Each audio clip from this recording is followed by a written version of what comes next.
So my PC was starting to get hot, and by hot I mean my CPU was at 100 degrees. Previously I was rocking the NZXT M22, but unfortunately it broke, and after doing some research I realized I was doing my radiator configuration all wrong and not many people know about it. I picked up the next generation AIO from NZXT, the NZXT X53 RGB edition. This is a 240mm AIO, beautiful packaging. Let's get right into it.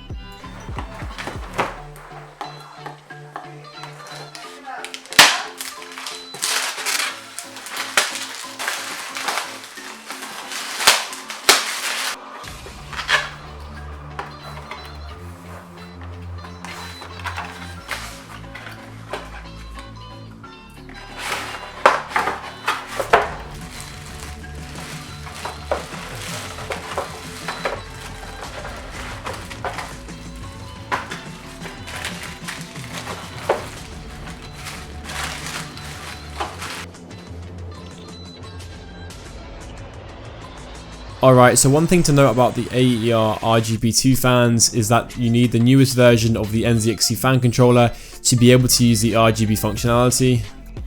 I have the old H500i case, so I wasn't able to use RGB on the fans and my RGB strips. Okay, mate. Next up we've got the AIO unit. This includes the 240mm radiator and the Waterblock, which has the pump inside.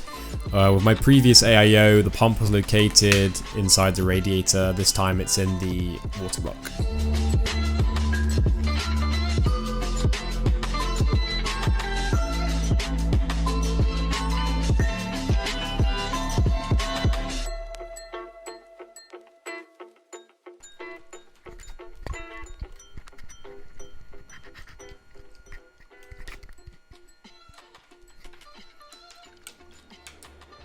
Alright, right now guys, I'm just going to be mounting the 240mm radiator to the inside of my fan bracket, which is found in my NZXT H500i.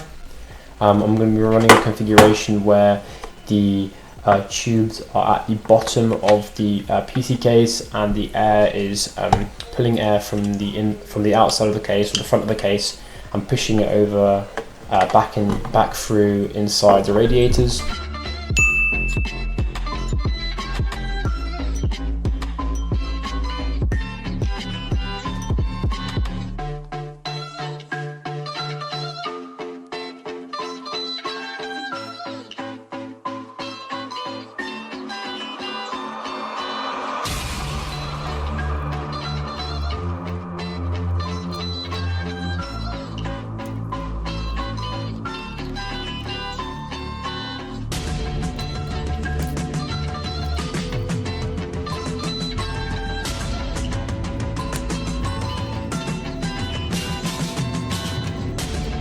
Alright, pay close attention to this. I'm going to be positioning my tubes at the bottom of the case. This is going to maximize the lifespan of the AIO, because there is going to be the slowest buildup of air bubbles as hot air rises to the top of the radiator. This bad boy, if you can see it, and we are just going to be slotting you in here, like that. Clean, if it lets me, that is, guys, because you know how it gets. Whatever. Okay, and you're just going to do that, mate. Like, what? The screw we're going to be using is, as you can see, this. And we're going to be putting it in there. I can't actually show you this bit, guys, but we're just going to screw all of these in.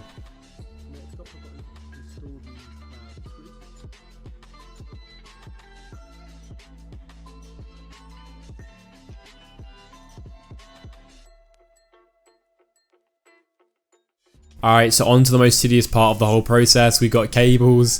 First up, you've got your USB 3.0 power. This is going to go into the Waterblock and then into your USB 3.0 header on the motherboard, which is usually at the bottom. Next up, your power cable. This should go into your Waterblock and then into your Molex power on your power supply. Last but not least, we have your fan connector. This should go into your CPU fan header or into your NZXT fan controller if you want RGB.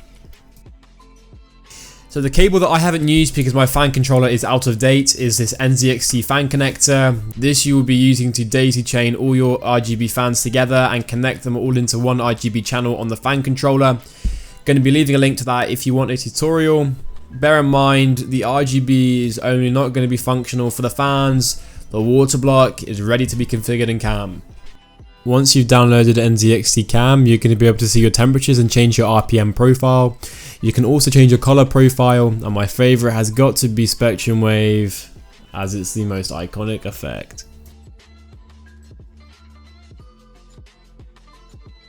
Thanks for watching, guys. If you have any questions, feel free to comment down below, and as always, like and subscribe, and I'll see you next time.